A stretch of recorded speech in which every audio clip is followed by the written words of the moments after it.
Maintenant, j'aimerais qu'on poursuive dans cette lancée-là, et ce sera la dernière partie de la prédication.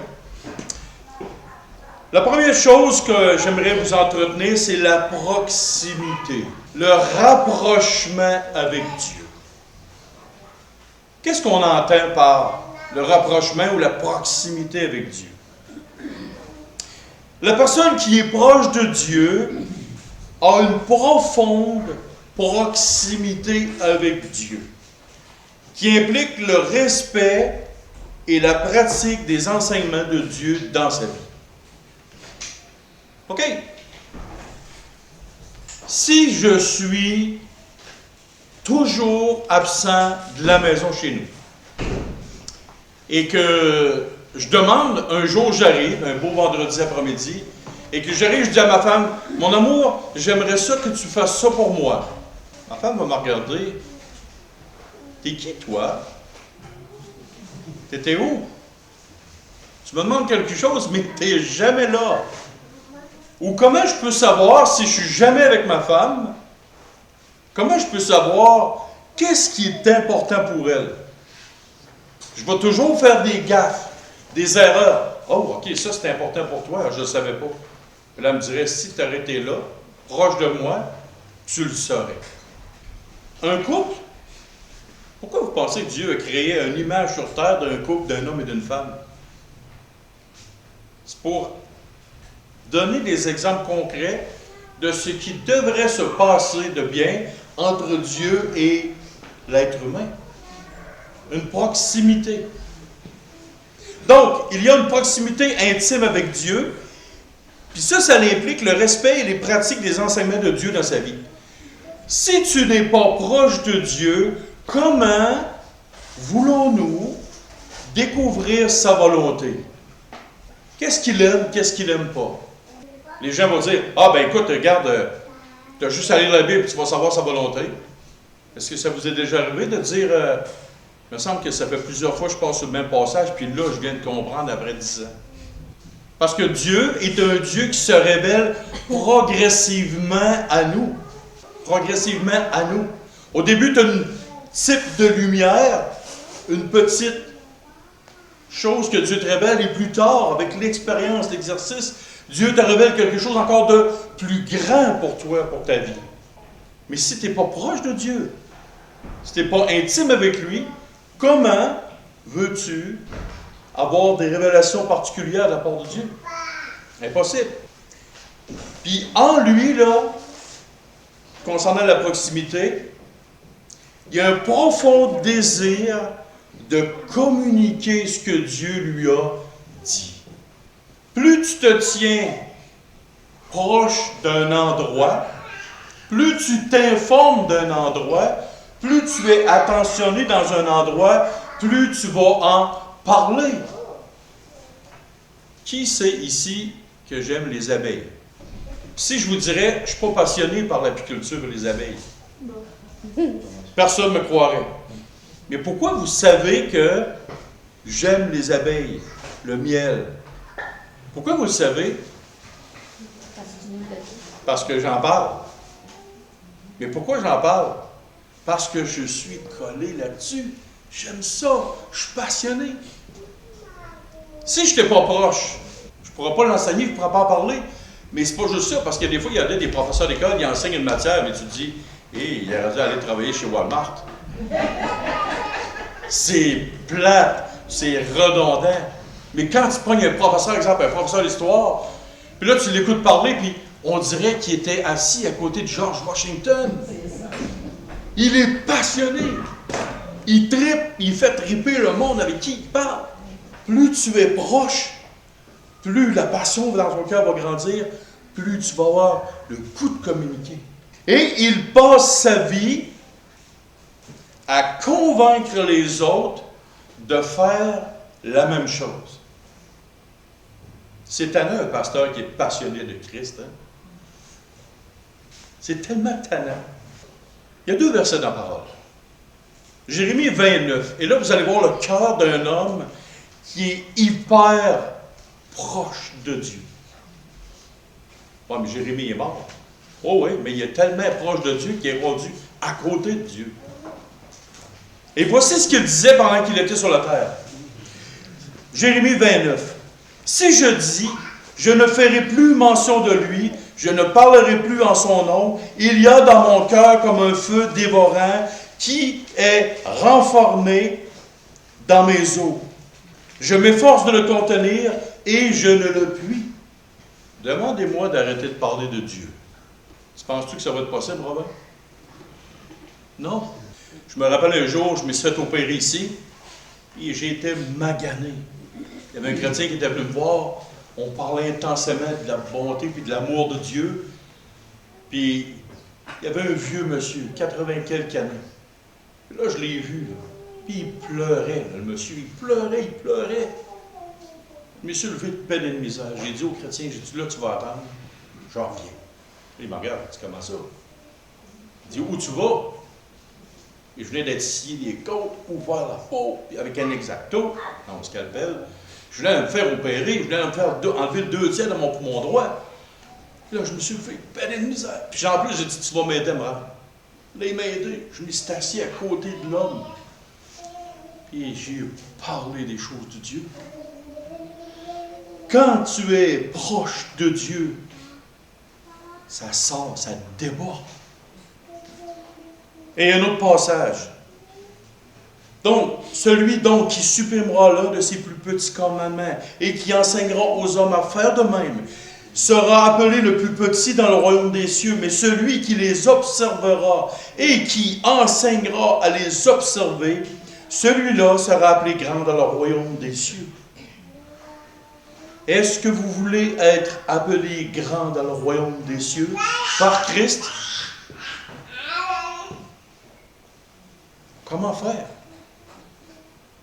Est-ce que vous désirez ça? Si vous désirez ça, pour arriver à là, il faut que vous soyez proche de Dieu, en proximité avec Dieu. Parce que si vous n'êtes pas proche de Dieu, votre cœur ne sera pas rempli de lui, rempli de sa parole, vous ne serez pas passionné et vous n'aurez pas tendance à en parler. Et comment allez-vous pouvoir enseigner et dire aux gens d'observer la parole de Dieu? Il n'y a pas une expression qui dit « loin des yeux, loin du cœur ». C'est tout simple. Plus tu es proche, plus tu deviens passionné. Qui a peur des abeilles? OK, Delphine. Quand l'apiculture va recommencer, je vais t'inviter à venir avec moi avec une ruche. Mais dans la ruche, Dieu parle. Tu ne veux pas venir voir qu'est-ce que Dieu dit dans la ruche? Tu ne veux pas. Parce que plus tu vas t'approcher de la ruche, plus tu vas voir les merveilles de Dieu. Viens, tu n'es pas intéressé? Tu manques quelque chose. Voyez-vous, si on s'approche de quelque chose qui est, pas quelque chose, mais si on s'approche de Dieu, de plus en plus, on va voir des choses extraordinaires. Et notre cœur va déborder. Vous n'aurez plus le contenir, puis vous allez parler de Christ, de Dieu, d'une façon incroyable. Les gens me demandent souvent, comment je fais pour évangéliser? Reste proche de Dieu, ça va sortir tout seul. Puis au début, tu dis, ouais, mais ça sort tout croche. C'est parce que tu es loin. Rapproche-toi, ça va sortir tout seul. Plus tu vas être proche, plus tu vas partager quelque chose d'extraordinaire. Un jour, il y a un gars qui me dit, Dieu n'existe pas. Parfait, j'ai compté un miracle que Dieu a fait. Et j'ai dit, comment tu fais pour expliquer ça? Il ne parlait plus. J'ai simplement expliqué quelque chose d'extraordinaire. Il a fait, et je ne sais pas pourquoi, mais c'est vraiment spécial ton affaire. J'ai dit oui. Souvent, tu n'as même pas besoin de dire grand-chose. Puis la personne te regarde avec des grands yeux. Donc, la proximité avec Dieu, c'est une caractéristique de celui qui est proche, celui ou celle qui est proche de Dieu. Puis, avez-vous remarqué que j'ai dit une phrase qui est spéciale la dernière? Une des caractéristiques de celui qui est proche de Dieu, c'est la proximité. Ça fait que ça sonne bizarre, hein? Moi, je peux être collé sur une personne. Collé, collé, collé. Comme ça. Est-ce que ça veut dire que je suis proche de elle? Pas du tout. Je peux travailler avec quelqu'un puis jamais lui parler pendant 1 an. Mais qu'est-ce qui fait que je vais être proche d'elle même si je suis collé comme ça? C'est que je m'intéresse à ce qu'elle pense, ce qu'elle dit, ce qu'elle vit. Et là, je me rapproche, je crée des ponts relationnels. Et là, je m'approche. Tu peux dire, je suis proche de Dieu, je suis chrétien ou je suis chrétienne. Mais tu ne vis pas une proximité avec Dieu. Et ça, c'est extraordinairement différent. J'aimerais qu'on tourne, s'il vous plaît, maintenant dans Jean chapitre 21, versets 15 à 19. Et là, vous allez voir quelque chose de vraiment particulier. Jean chapitre 21, et à partir du verset 15 à 19. Écoutez bien les mots qui sont là, ou regardez-les comme il faut. Après qu'ils eurent mangé, Jésus dit à Simon-Pierre, « Simon, fils de Jonas, m'aimes-tu plus que même ceux-ci? » Il lui répondit, « Oui, Seigneur, tu sais que je t'aime. » Jésus lui dit, « Paie mes agneaux. » Il lui dit une seconde fois, « Simon, fils de Jonas, m'aimes-tu? » Pierre lui répondit, « Oui, Seigneur, tu sais que je t'aime. » Jésus lui dit, « Paie mes agneaux. » Il lui dit pour la 3e fois, « Simon, fils de Jonas, m'aimes-tu? » Pierre fut attristé de ce qu'il lui avait dit pour la 3e fois. « M'aimes-tu? » Et il lui répondit, « Seigneur, tu sais toutes choses, tu sais que je t'aime. » Jésus lui dit, « Paie mes brebis. » Et là, il y a un texte qui suit.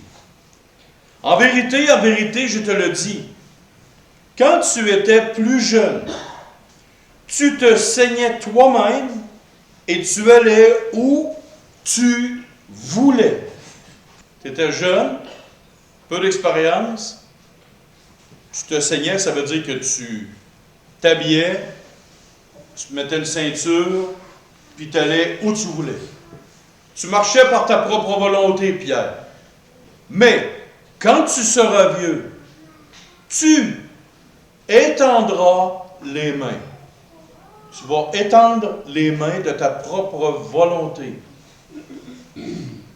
Et te mènera, et un autre te ceindra, et te mènera où tu ne voudras pas. Et il dit cela pour indiquer par quelle mort Pierre glorifierait Dieu. Et ayant ainsi parlé, il lui dit, « Suis-moi. » Le Seigneur Jésus est en train de se poser 3 questions, la même question 3 fois. « Pierre, tu m'aimes-tu? » Ensuite, il dit, « Quand tu étais jeune, tu faisais ce que tu voulais, tu faisais ta volonté, tu t'en allais où tu voulais. » Et il dit, un peu plus vieux, « Ben, tu vas, de ton propre chef, étendre les mains pour aller te faire tuer. » Wow! J'ai un marteau ici. Qui est prêt à venir mettre sa main ici pour que je le frappe sur la main de toutes mes forces? Qui est prêt à venir mettre sa main ici pour que je frappe? Levez la main. C'est elle que je vais choisir. Pourquoi ce texte-là? Et si Dieu vous demandait de venir mettre votre main ici et que je vous frappe avec un marteau sur la main? Moi, je vous l'ai demandé, vous dites non. Mais si Dieu vous disait, Patrick, viens, mets ta main là de façon volontaire, et James va te frapper avec son marteau de toutes ses forces. Tu m'as déjà vu frapper avec un marteau, hein, Patrick? Lui, il a déjà vu ce que ça fait. Mais Dieu te demande, Dieu te parle littéralement, et il dit, Patrick, je veux que tu ailles mettre ta main là, puis James va sortir le marteau, il va frapper de toutes ses forces. Oh! Imaginez-vous, tu es nouvellement proche du Seigneur, Jésus te demande, tu m'aimes-tu? Puis après ça, il dit, écoute, de ta propre volonté, tu vas étendre les mains, puis tu vas finir, puis tu vas mourir. Puis après ça, il dit, bon ben, en attendant que ça arrive, suis-moi. En attendant que ça arrive, suis-moi. À quoi je veux en venir quand je parle de ça? L'homme qui est proche de Dieu, il vit la souveraineté de Dieu dans sa vie. Qu'est-ce que ça veut dire vivre la souveraineté de Dieu dans sa vie? Tu parles avec un théologien, il va t'expliquer en long et en large qu'est-ce que la souveraineté de Dieu. Dieu est souverain, Dieu est roi des rois, puis il va te sortir tous les qualificatifs.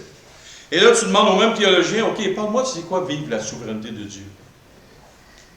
Puis là, il va répéter la même chose. Tu lui reposes la même question.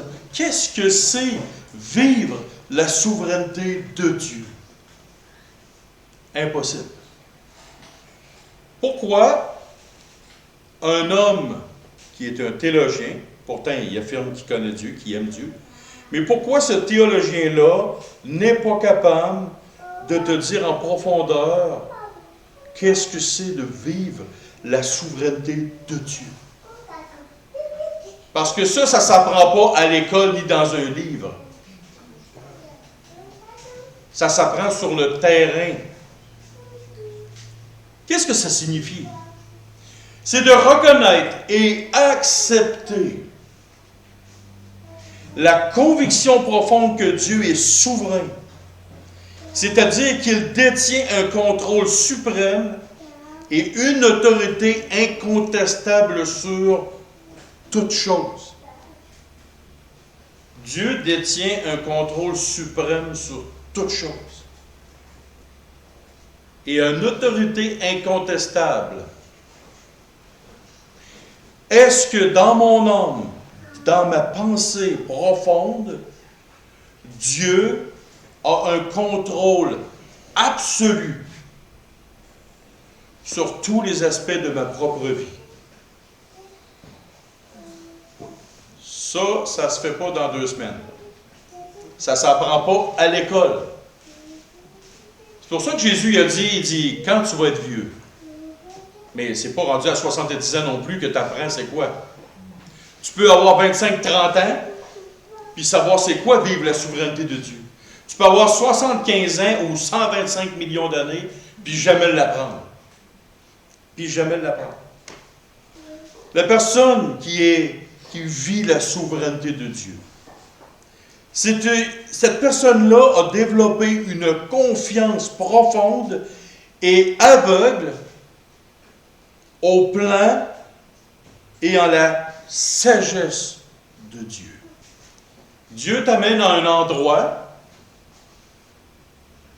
ça ne te fait pas plaisir. Ce n'est pas nécessairement dans un endroit physique. Mais Dieu te conduit à un espace-temps, un moment donné dans ta vie.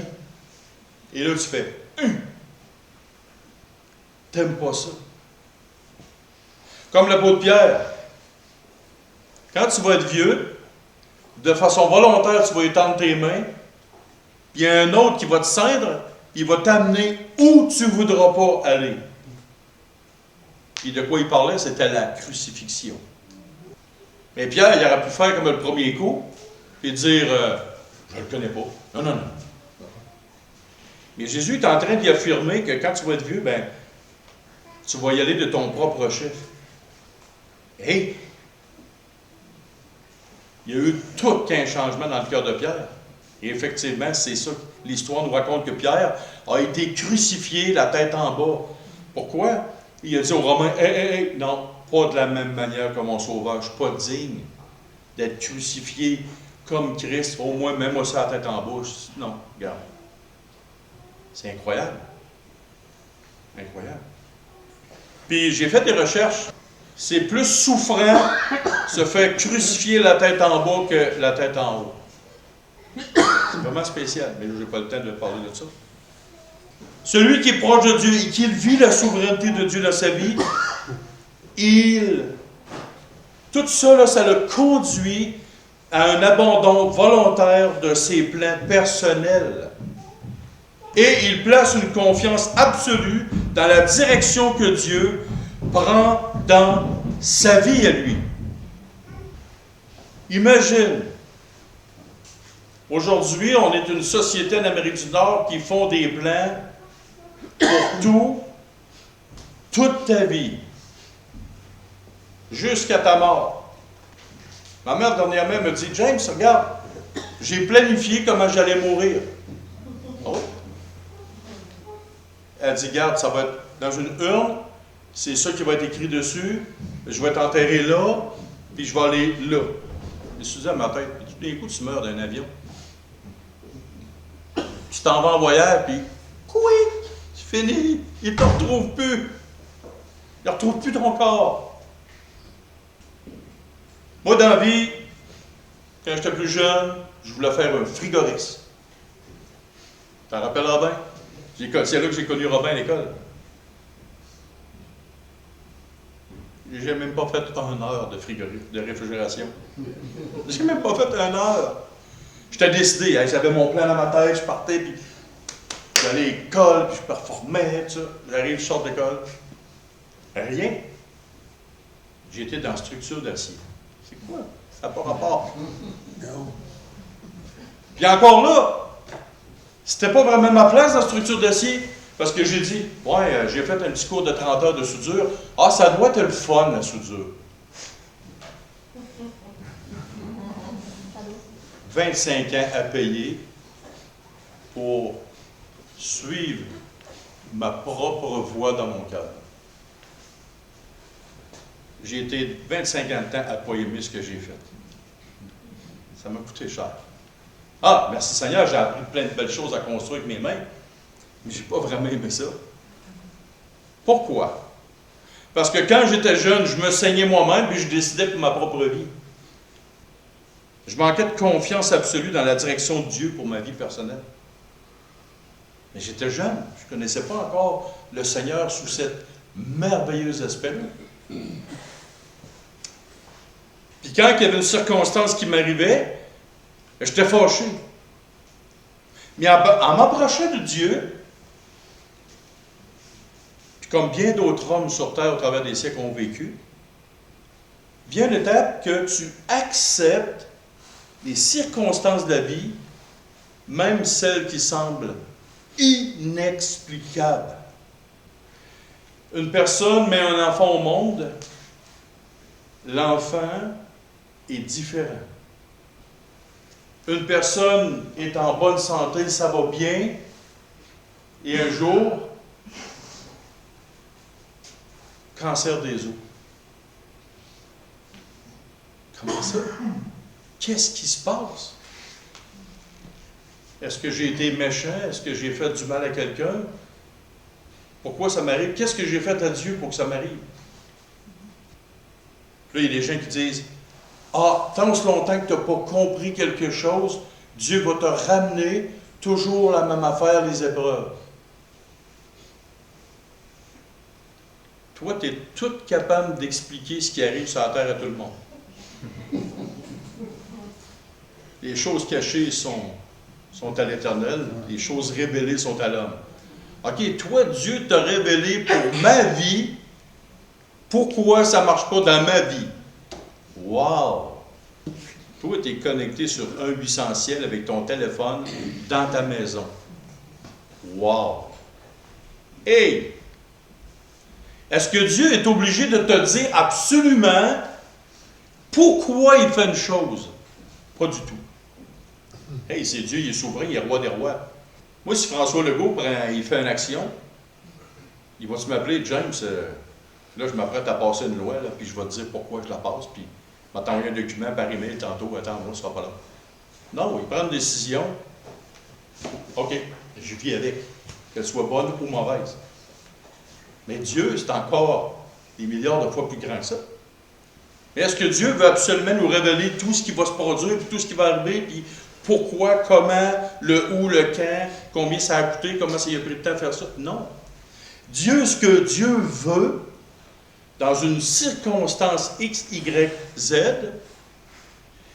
c'est que tu acceptes la circonstance dans ta vie, même celle qui semble difficile ou inexplicable. Pourquoi maintenant? Avec le temps, si ton cœur devient souple à cette réalité-là, voici ce qui va arriver. Dieu est capable d'utiliser toutes les situations pour accomplir sa volonté. Dieu en amenait quelque chose dans nos vies, peu importe la situation, il veut que tu deviennes souple de cœur parce qu'il veut révéler sa puissance et sa gloire dans ta vie et partout.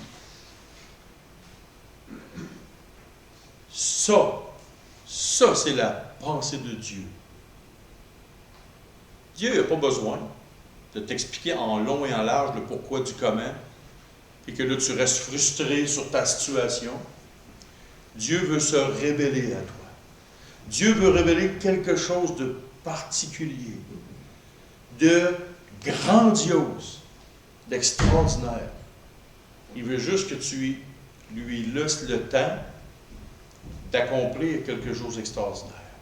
L'homme qui est proche de Dieu et qui laisse Dieu assouplir son cœur, premièrement, il y a moins de stress, il y a moins de casse-tête.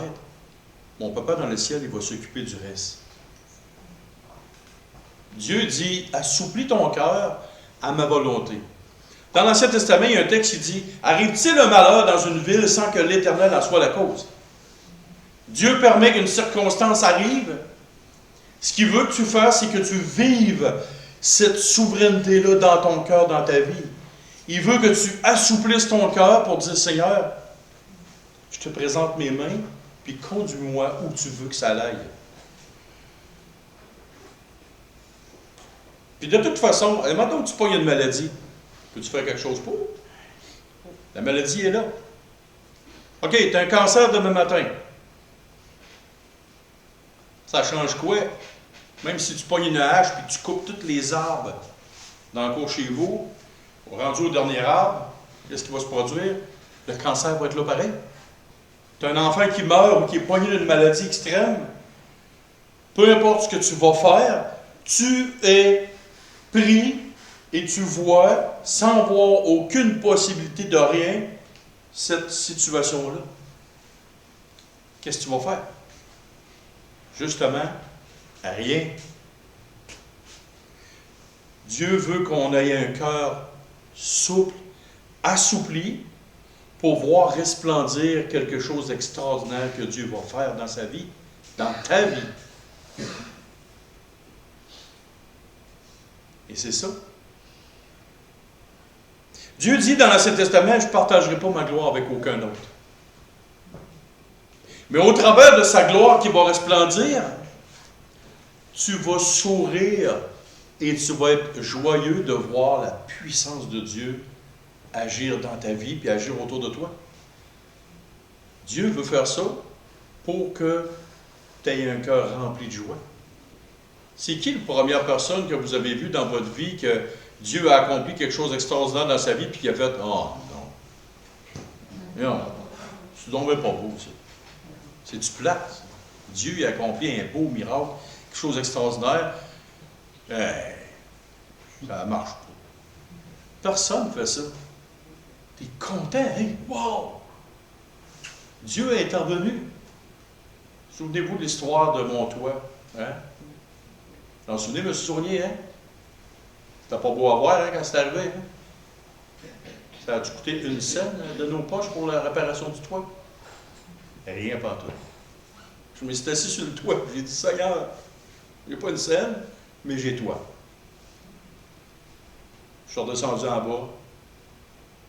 Pas longtemps après, tout était réglé, le vent passé, ça a arraché par d'eau, tout. Puis les assurances ont payé. Puis, wow! Fait que je suis remonté sur le toit, j'avais un sourire pendu. Puis si pareil, un sourire, ça la boîte d'Amazon. Hey, j'ai même pas eu à planter un clou. Moi, je me voyais, ah non, là, il faut que je ramasse de l'argent. Il faut que je plante des clous. Puis, hey, c'était une méchante job. Méchant travail. J'avais pas le temps. J'étais fatigué. J'avais mal partout. Mais c'était sur le toit, j'ai rien fait. J'ai attendu, puis j'ai regardé comme un petit enfant. Hey, le Seigneur a tout réglé. Voyez-vous? Celui qui est proche de Dieu, il vit la souveraineté de Dieu. Il le laisse aller dans toutes circonstances, puis il dit, Seigneur, je te tends les mains vers toi, là. Je te laisse tout faire, là. Mais en retour, en attendant que Dieu fasse les choses, il y a une chose que je vais faire, par exemple. Je vais consacrer ma vie, mon cœur, mon âme à Dieu. Puis je vais le laisser faire. Je vais offrir mes talents, mes ressources, mon temps pour accomplir ta volonté que tu m'as révélée. OK? On va faire un exercice ici ce matin. Qui aime faire la vaisselle? Pas avec un lave-vaisselle, à la main, s'il vous plaît. Qui aime faire la vaisselle? Pas bien, ben non. Bon, sauf moi. OK. Je vous invite tous à manger chez nous. Toute la gang. Puis là, j'entreprends le projet de dire, je vais faire la vaisselle. Peut-être la première journée, ça va être pas pire. Ça va être vraiment... La deuxième journée, je vais me poser des interrogations. La troisième journée, ma femme va venir me dire, puis elle me dit, James, franchement, t'es pas un esclave. Et la quatrième journée, je vais dire, ouais, là, je pense que ça marche pas. Des grosses chances, ça soit ça. Puis là, j'ai le fardeau de faire la vaisselle, le fardeau de faire la vaisselle, puis il faut que je fasse la vaisselle. Puis là, à un moment, je me décourage. Mais là, imaginez-vous, je vous invite tous à manger chez nous. Puis là, je m'assis, puis je ne fais pas la vaisselle. Puis là, je vous dis, je vous fais confiance. Je ne parle même pas que je vais faire la vaisselle, que je ne veux plus faire la vaisselle. Mais là, je vous fais confiance. Naturellement, qu'est-ce que vous allez faire? Chacun à tour de rôle. Vous allez prendre l'initiative de faire la vaisselle. Tout ensemble. Si je fais quelque chose par ma propre force, par ma propre initiative, par ma propre pensée, tout le temps, puis que je vous dirais, non, restez assis, faites pas vaisselle, qu'est-ce qui va arriver avec moi? Plein de choses, tout croche. Et là, je prends un exemple tout simple, banal. Mais si j'ai même pas besoin de vous le dire. Je m'assis, le repas a été servi tout, là, il y a une montagne de vaisselle. Vous allez intervenir dans ma vie. Mais avec Dieu, c'est la même chose. J'ai pris une petite histoire bien banale, simple, et pour vous faire comprendre. Si on prend tout sur nos épaules, tout, on se brûle, on se fatigue. Mais combien c'est extraordinaire de dire au Seigneur, je te fais confiance. On n'a pas besoin de dire au Seigneur en long et en large toute la situation, comment ça marche, toute croche, puis comment vous vous sentez. Pas besoin, c'est lui qui a fait le plan pour que ça arrive. Il sait, parce que c'est lui qui a orchestré que cette situation-là arrive. Vous n'avez pas besoin de dire en long et en large.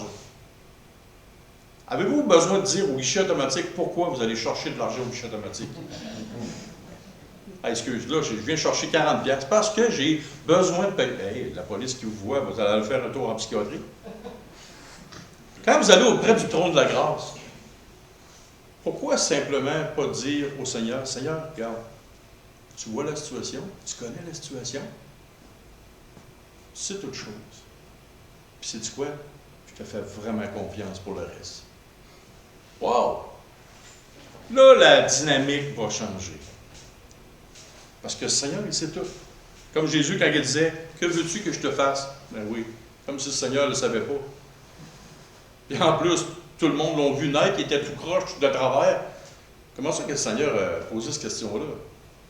Christ est Dieu fait homme, il sait toutes choses, il pose des questions, qu'est-ce que tu veux que je te fasse? Au final, qu'est-ce que ça voulait dire? Il voulait que l'homme qui était là soit dépendant complètement de Christ et la seule et unique source, c'était lui.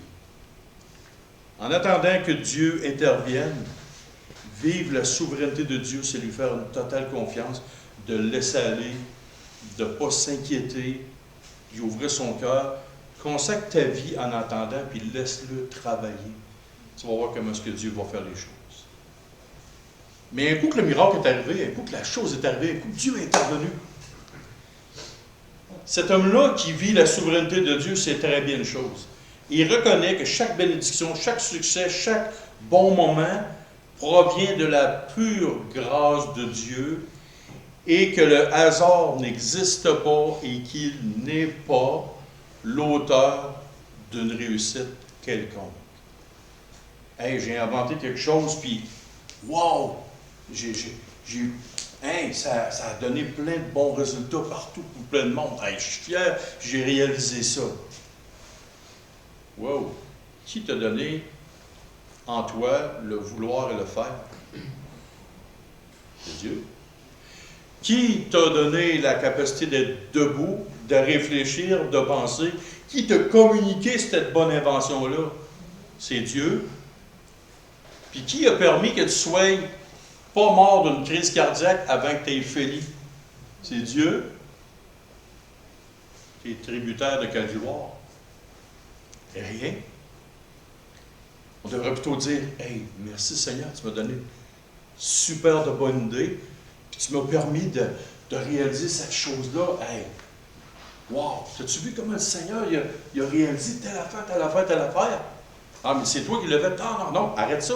C'est le Seigneur m'a donné les capacités, l'intelligence, la façon de voir les choses. Toute la gloire est redonnée au Seigneur. C'est ça aussi, vivre la souveraineté de Dieu.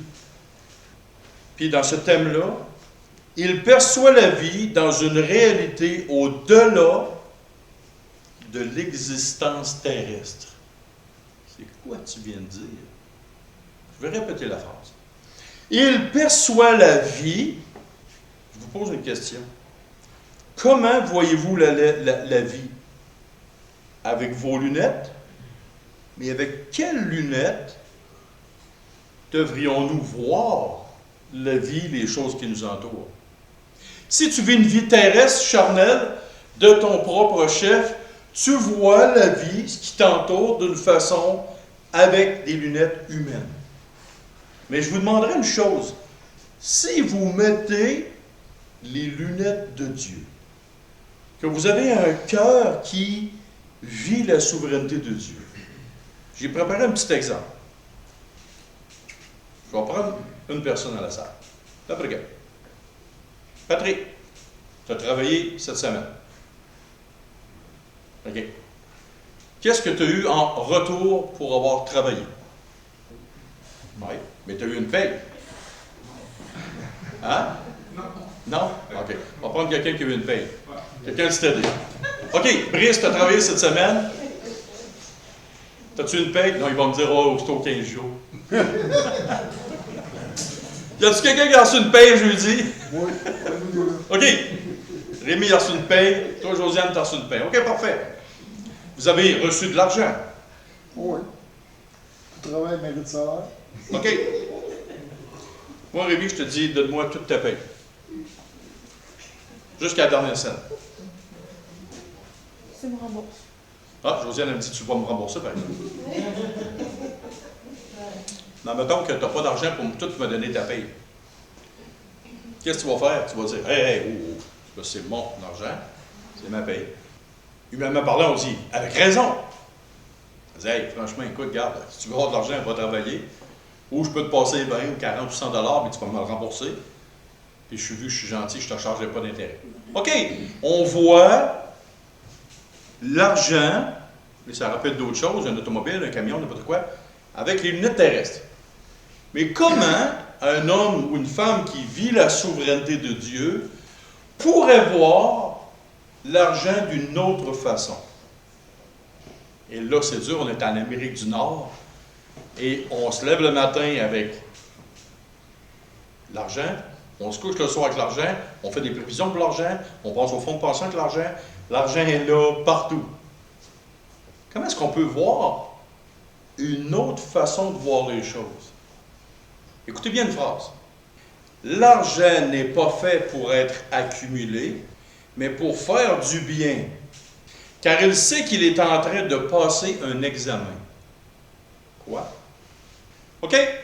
Si on prend de l'argent après un travail, puis là, c'est un exemple, il y en a plein d'autres exemples. Là. Je prends l'argent, puis je dis, c'est mon argent, c'est ma paye. Bon, maintenant, je vais payer ça, telle affaire, tout ça, comme ça, bon, parfait. Quelqu'un a besoin, comme ça. Ça, c'est une première façon de voir les choses. La deuxième, c'est l'argent n'est pas fait pour être accumulé.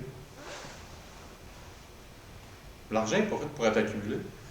C'est fait pour être dépensé. Et que là, il y a du monde qui ne m'aime pas. C'est fait pour être dépensé. L'argent n'est pas fait pour être cumulé, mais pour dépenser. Mais tu es un imbécile, James. Qu'est-ce que tu vas faire à ta retraite? Bon, on va faire comme les vieux, je ne ferai pas grand-chose. Hein? Ah, on m'a voyagé quand je vais arriver à 65 ans. Tu es sûr que tu vas te rendre à 65 ans? T'es sûr que tu ne pogneras pas de maladie avant ça? L'argent n'est pas fait pour accumuler, elle est faite pour faire du bien. Pourquoi? Tu es en train de passer un examen? Il n'y a pas quelqu'un qui a dit « L'or et l'argent sont à moi et toutes les choses que la terre enferme sont à moi ». Tu n'es pas supposé d'être sur la terre, puis Dieu a dit « Ouais, je te place sur la terre », puis il dit « Prends soin du jardin puis cultive-le ». Tu es là temporairement pour t'occuper d'un bien qui ne t'appartient pas à Dieu. L'argent et l'or, tout ce qui est à sa terre, c'est à Dieu. Donc, toi, tu es un administrateur. Si moi, je suis engagé par la compagnie PepsiCo-là, puis j'administre des millions et des millions, puis là, je dis, hey, oui, Pepsi, c'est à moi. Hey, comique. OK, qu'est-ce qui est à toi sur terre? Rien. Même pas tes dents dans ta bouche. C'est pas à toi.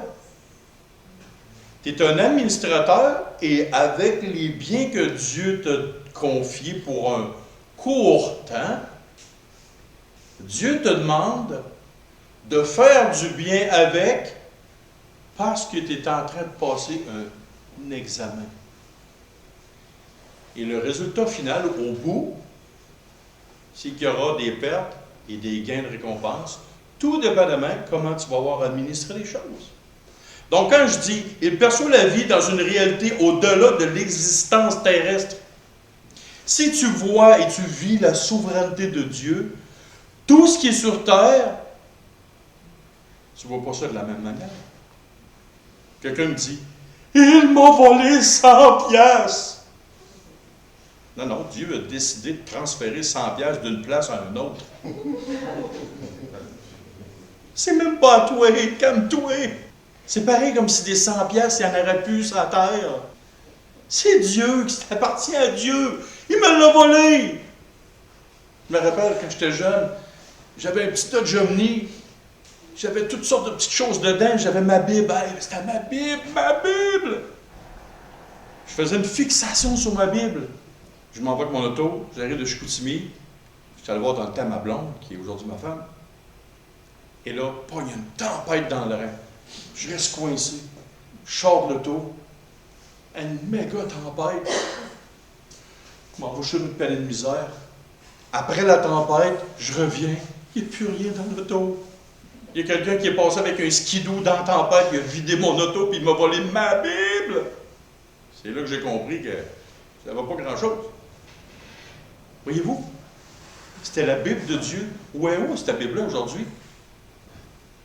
Voyez-vous?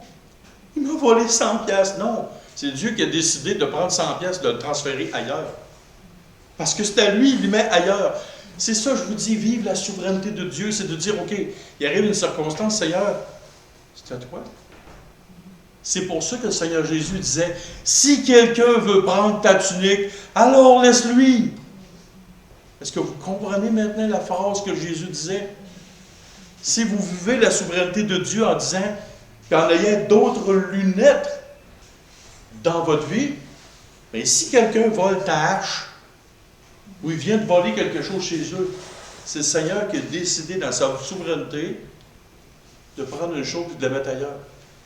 Qui barre sa porte avant de se coucher le soir?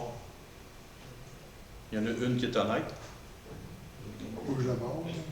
OK? Où est-ce que j'ai pas là de mes ruches? Il y a un monsieur qui reste là. Puis à un moment donné, j'ai dit, je vais aller te porter ton miel parce que j'ai levé du miel. Ah, toi, il dit, là, je suis pas là, mais il dit, rentre dans la maison, puis il dit, mets ça sur la table. J'ai dit, quoi? Ah, mais t'es où? Ah, je suis au travail. Il dit, rentre dans la maison, puis mets ça sur la table. Là, j'étais surpris. Puis là, il y avait un camion qui était là, parce que lui, il était parti avec un petit auto. Puis à un autre moment donné, il me dit, ah, je suis pas là, mais regarde, il a pris mon petit char, mais regarde, il dit, prends le camion, les clés sont sur le contact, puis il dit, il n'y a pas de trop peur que le camion. Quoi? J'ai dit, ça fait combien de temps que tu mets tes clés sur ton contact, puis tu laisses ça là encore chez vous, puis que tes portes sont ouvertes? Oh, j'ai toujours fait ça. Il s'est jamais fait voler. Il n'y a jamais personne qui a quelqu'un qui est parti avec son auto. Puis il me dit, ouais, même si tu me fait voler, c'est pas grave. Wow! C'est pas un chrétien. Mais voyez-vous, Dieu prend une affaire là et le transfère à une autre affaire. C'est pas à nous, c'est pas à moi. James, t'es tombé bizarre dans ta façon de penser. Ben oui, mais savez-vous quoi? Demandez-moi, non. Josiane, as-tu vu ton père depuis que tu es au monde? As-tu vu ton père stressé? Pas vraiment. Pourquoi je ne vis aucun stress dans ma vie? Pourquoi vous pensez que je vis aucun stress? Il n'y a rien qui est à moi. Hey, je n'ai pas de fonds de pension, je n'ai à peu près pas d'argent dans mon compte de banque. Mais je ne vis aucun stress. Zéro stress. Pourquoi? Parce qu'il n'y a rien qui est à moi. Dieu dispose de tout. Si Dieu veut que j'aie 1 milliard de dollars dans mes poches demain matin, ça va arriver. Si Dieu veut que j'aie un avion dans ma cour, ça va arriver. Même si je suis super en sécurité, j'ai tout ce qu'il faut, Dieu peut me faire mourir quand je vais m'endormir ce soir dans mon lit bien tranquille. Dans mes couvertes, là, le cœur lâche, c'est terminé. Je n'ai pas de contrôle sur rien. C'est ça, vivre la souveraineté de Dieu. C'est de le laisser aller. Et on va terminer avec un dernier point. L'homme qui est proche de Dieu. Il développe une profonde amitié avec son Père céleste. L'Éternel parlait avec Moïse face à face comme un homme parle à son ami. Exode 33, 11. Tu vois que la loi agissait avec ses œuvres et que par les œuvres la foi fut rendue parfaite. Ainsi s'accomplit ce que dit l'Écriture. Abraham crut à Dieu. Pourquoi c'est pas marqué Abraham crut en Dieu?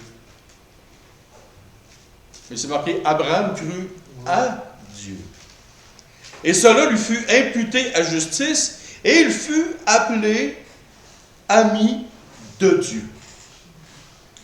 Il a cru à Dieu, mais pas juste en Dieu. Et que le A et le 1 est énorme. Est-ce que le diable croit en Dieu? Oui, il tremble. Il tremble. Est-ce que le diable croit à Dieu? Non, parce que ça serait imputé au diable. Le diable serait blanchi. Tu sais que tu veux en venir avec ça, James? Je ne vous le dis pas, je le garde pour moi. Mais non, je vais vous le dire. Comment est-ce qu'aujourd'hui on peut être ami de Dieu? Ces hommes-là, ils ont vécu quelque chose. Dieu parlait avec lui face à face avec Moïse, puis il était ami, comme un ami, on parle avec Dieu. Lui, il parlait avec Dieu comme je parle avec un de mes amis.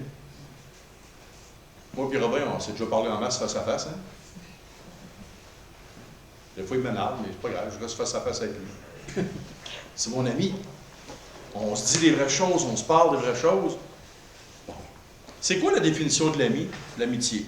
Une amitié profonde est une relation caractérisée par une connexion émotionnelle et intellectuelle profonde entre deux personnes. Est-ce qu'on a une connexion émotionnelle et intellectuelle avec Dieu? Est-ce que notre relation est « Je vous salue Marie, notre Père, notre Père qui est aux cieux, que ton nom soit sanctifié. » Amen. Est-ce que c'est ça? Mais je serai avec Robin. Robin, je t'apprécie. Oh, Robin, tu as des grandes qualités que j'apprécie. Robin, tu peux-tu me passer 20$? Eh, pauvre Robin, ça serait-tu épouvantable? Ou je vais pouvoir m'assurer chez eux. Ils m'ont compté de mentir. J'aime les bananes plantains. Tu veux-tu me faire à manger? Donne-moi des bananes plantains. Ah, Mathurin.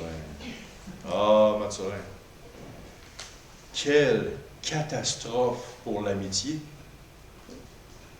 Quand on parle avec un ami, qu'est-ce qu'on fait? Comment est-ce qu'on agit? C'est quoi notre cœur? On révèle quoi à un ami? Qu'est-ce qu'on dit à un ami? C'est quoi la proximité qu'on a? C'est un lien qui va au-delà de la superficialité et qui est fondé sur la confiance, la compréhension mutuelle et une longue histoire partagée. Ça, c'est de l'amitié. Une longue histoire partagée, une confiance mutuelle, une compréhension mutuelle, ça, c'est une amitié. Voici les caractéristiques d'une amitié. Il se sent en sécurité pour partager ses pensées les plus intimes, sachant qu'elles seront comprises d'une manière particulière.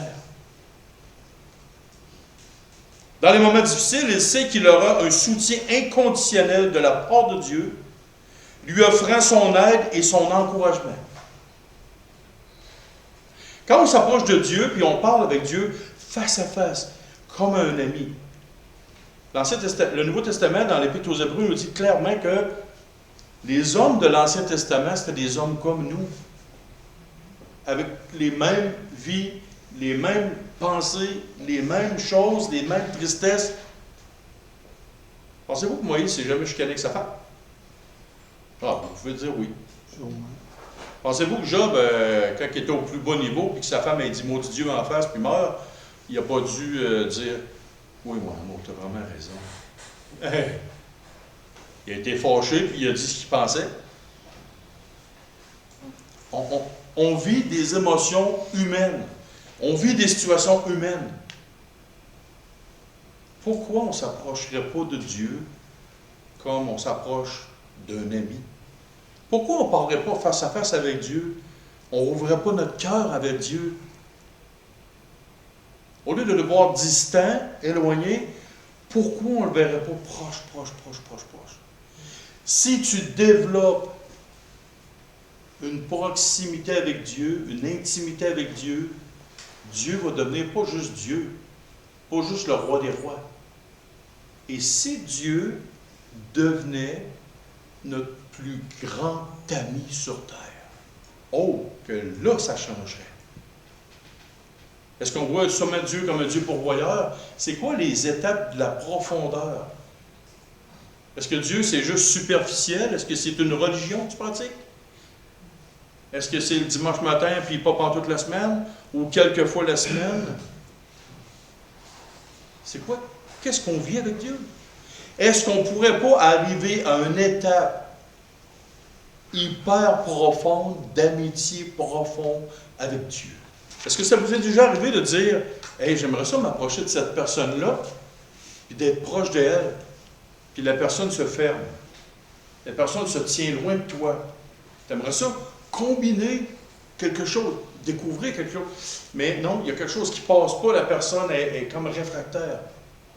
Et souvent, nous, avec Dieu, on agit comme ça. C'est comme s'il y avait une barrière, une crainte, une peur, ou il ne m'a pas répondu ce que j'ai demandé il y a 3 mois. Tu sais, il y a des choses de même. Mais est-ce qu'on peut devenir intentionnel? Et le mot est grand. Est-ce qu'on peut devenir intentionnel avec Dieu pour connecter et devenir profondément avec lui, pour devenir un ami, pour que Dieu soit mon ami? Pas juste mon sauveur, pas juste mon Seigneur, pas juste le roi de ma vie, mais vraiment que vous pourriez parler, échanger avec Dieu comme vous échangeriez avec votre meilleur ami, et que la relation devient wow dans ce temps-là. Ça devient extraordinaire. Puis il y a quelque chose qui se transforme ensuite de ça, Dieu est la passion et l'amour de ta vie.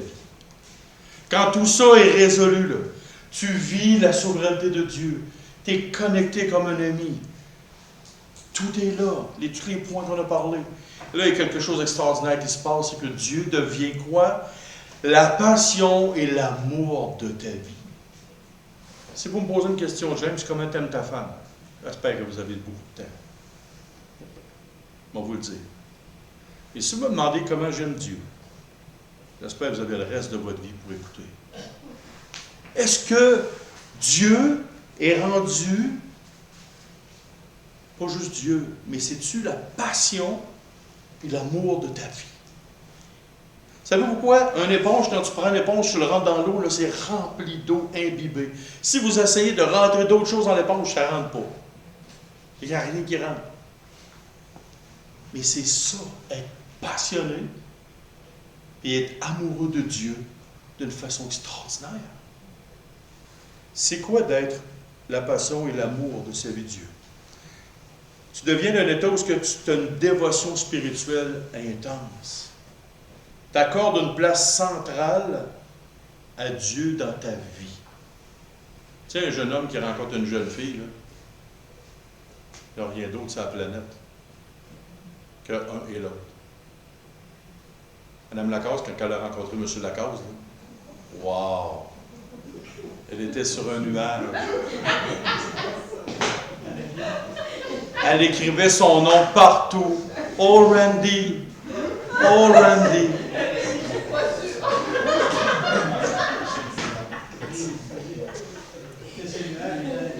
C'était sur un nuage. Dans leur cas, c'était un nuage noir.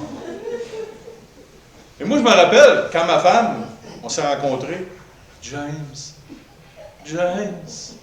oh oui, James. Il y en avait dans son bureau. C'est professeur. Je le sais parce que j'étais là. J'ai connu ma femme, elle était en secondaire 3. J'étais à la graduation de secondaire 5 de ma femme. Là, James, il y en avait partout.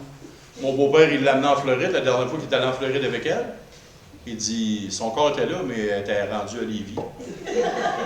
Elle a regardé par la fenêtre, puis...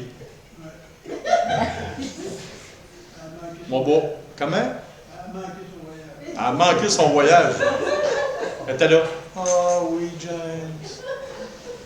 Elle était obnubilée par moi. Oh, elle a vraiment manqué son voyage. Et aujourd'hui, c'est pas la même chose. Elle m'aime de tout son cœur, mais des fois, elle est contente quand je m'en vais. Elle dirait, t'as pas envie d'aller faire un tour en Floride? Voyez-vous? Mais avec Dieu, des fois, nos sentiments sont comme ça. Au début, wow! Mais est-ce qu'on peut retrouver cette premier amour, cette passion, cet amour foudroyant de Dieu? Et plus tu vas être proche de Dieu, plus tu vas être passionné. C'est ça qui est incroyable. Dieu, ici, c'est l'amour de ta vie, là. Toute ta vie, quotidien, ton cœur, tes préoccupations, tes pensées, ça va bouillonner. Ça va être, ton cœur, ton âme va être rempli. Il y aurait tellement de choses à dire. Je vais vous dire une dernière chose. L'homme qui dépasse, qui va de plus en plus proche de Dieu, un jour, et ce sera mon dernier point, il vit une quête de transcendance. Oh boy, qu'est-ce que c'est que ça? C'est quoi vivre une quête de transcendance? C'est une recherche de sens au-delà des réalités matérielles de la vie quotidienne. Cela est lié à des expériences où une personne dépasse ses préoccupations individuelles et terrestres pour atteindre un état de conscience élargi dans la sphère céleste. Et ça, c'est le summum de la proximité avec Dieu. Et que je m'explique.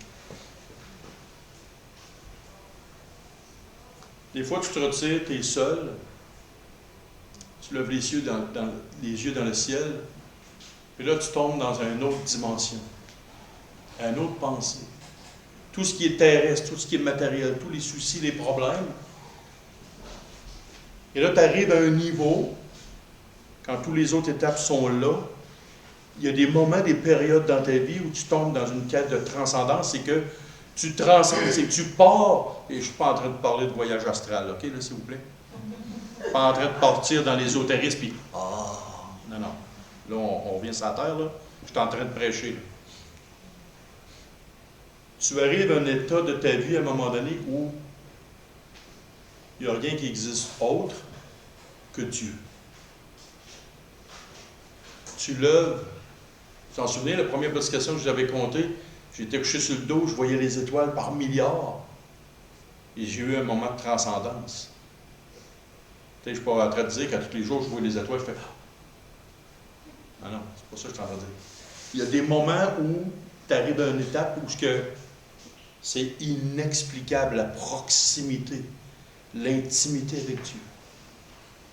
Mais plus vous allez être en relation profonde avec Dieu, plus ces épisodes-là vont arriver et vont vous conduire à une étape plus loin. Une étape beaucoup plus loin avec Dieu que tout ce qui se passe sur terre. Et là, il y a quelque chose de particulier qui va se produire. C'est là que la connexion avec Dieu se fait d'une façon hors norme. C'est dur à expliquer, mais c'est là que ça se fait. Alors, en conclusion, les caractéristiques de celui qui est proche de Dieu sont une foi qui déplace la montagne. Puis, regardez la progression qui rentre à l'intérieur de l'homme. Il y a une foi qui déplace les montagnes. Il a une communication régulière avec Dieu par la prière et la contemplation. Il entend l'Esprit Saint en lui parler à son cœur et son âme. Il a une profonde proximité avec Dieu. Il commence à vivre la souveraineté de Dieu.